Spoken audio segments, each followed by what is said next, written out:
Earth braces for a war it cannot lose. Across the stars and through time itself, the battle begins, not just for survival, but for the very soul of the species.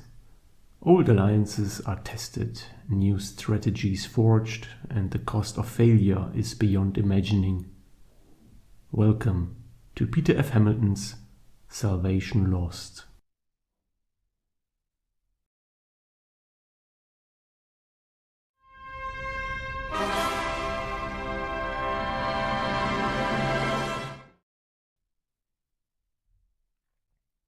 Salvation Lost is the second installment in Peter F. Hamilton's Salvation sequence, following closely after the first novel, Salvation. Published in 2019, just 1 year after its predecessor, Salvation Lost spans 494 pages and is slightly shorter than the other 2 books in the trilogy, the third being The Saints of Salvation. The brief interval between publications is unsurprising, considering that the Salvation sequence tells a continuous, tightly connected story, even though it includes significant shifts in time and location. It follows naturally then that Salvation Lost builds heavily upon the world building established in Salvation and shares many of the semi-objective qualities and structural features previously discussed in that review. Nevertheless, there are several noteworthy differences that merit attention. First, the level of scientific rigor, often referred to informally as the sci-fi Mohs scale, should be adjusted slightly downward for this entry in the series. This is primarily due to Peter F. Hamilton beginning to take some liberties with the technologies he had previously established. It is important to note, however, that this is not necessarily a criticism from my part.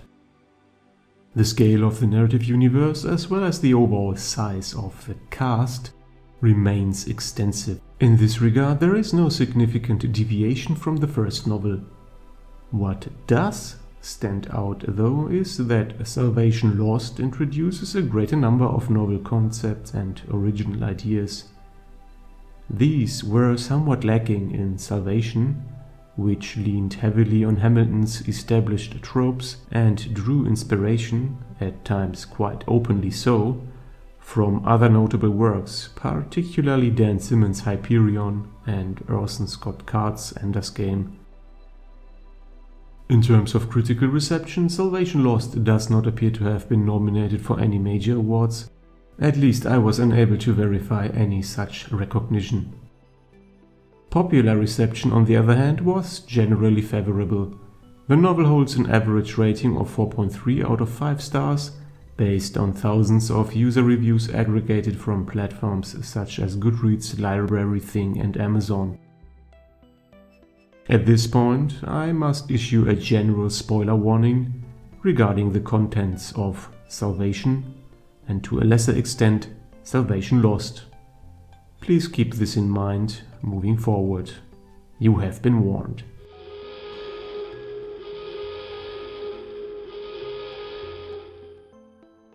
The story of Salvation Lost is, as previously mentioned, a direct continuation of the events that unfolded in Salvation.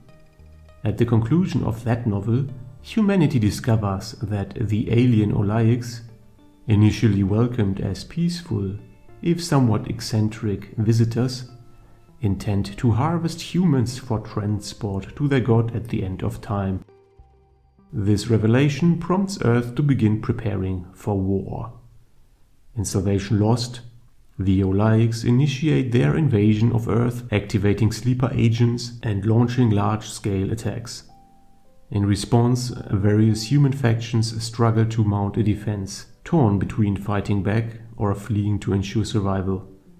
Simultaneously, desperate strategies are put into motion, including efforts by future descendants of humanity who continue the conflict across vast stretches of space and time in an attempt to counter the existential threat posed by the Olaics. As demonstrated throughout Salvation Lost, the connection between the distant timelines already introduced in Salvation is now made logically coherent. This progression offers a chilling indication that the conflict between humanity and the Olaics is far from being a short-lived affair. The novel also impresses with its inventive use of the technological capabilities previously established for humanity. Of particular note is the creative deployment of portal technology, which is handled in a way that extends beyond simple technobabble. This represents a clear improvement over Salvation, where such innovations felt somewhat more derivative. Additionally, the narrative structure in Salvation Lost is more streamlined. While the story still features multiple points of view and occasional large time jumps, it is more coherent and focused in its overarching purpose, namely to depict the escalating war with the Olaics. Most of the characters in Salvation Lost remain somewhat bland, particularly the various operatives and security personnel. Their primary function is to respond to the unfolding crisis rather than to carry deep or introspective personal arcs.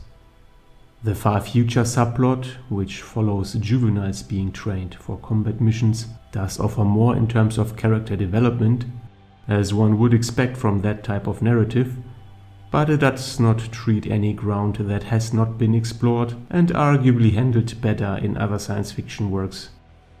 Interestingly, the most compelling characters are a small group of juvenile gang members and former hoodlums left behind on a besieged Earth. Forced to confront their own motivations, they begin to question whether the missions they were carrying out on behalf of mysterious handlers had actually served the Olaics, effectively making them unwitting pawns in facilitating the alien invasion. This leads into one of the novel's strongest aspects. Hamilton truly excels when depicting alien invasions, civilians caught in the chaos of interstellar conflict, and military or security officers scrambling to respond to overwhelming threats. He captures this with an almost oppressive atmosphere, often tinged with elements of science fiction horror or body horror. If you are familiar with Hamilton's previous works, such as The Chronicle of the Fallers, the Commonwealth Saga, or the Nightstone Trilogy, you will likely recognize these as some of the most enjoyable and signature elements of his storytelling. Overall, Salvation Lost successfully maintains the momentum established by the unsettling conclusion of the first novel, Salvation. It delivers a masterful portrayal of humanity in crisis, desperately searching for a viable strategy in the face of seemingly unsurmountable odds. The shift to a more traditional narrative structure further strengthens its impact, making it not only a worthy continuation, but arguably a stronger and more focused sequel. In that sense, Salvation Lost stands as the best reason to give Salvation a chance, because what follows is well worth the journey.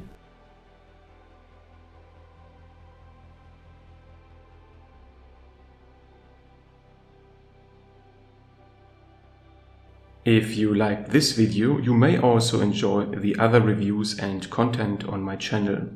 Feel free to leave a comment if you want to discuss the novels or if you want to suggest other books that I should review in the future. Please consider upvoting and subscribing, it is much appreciated. Thank you for watching, and until next time.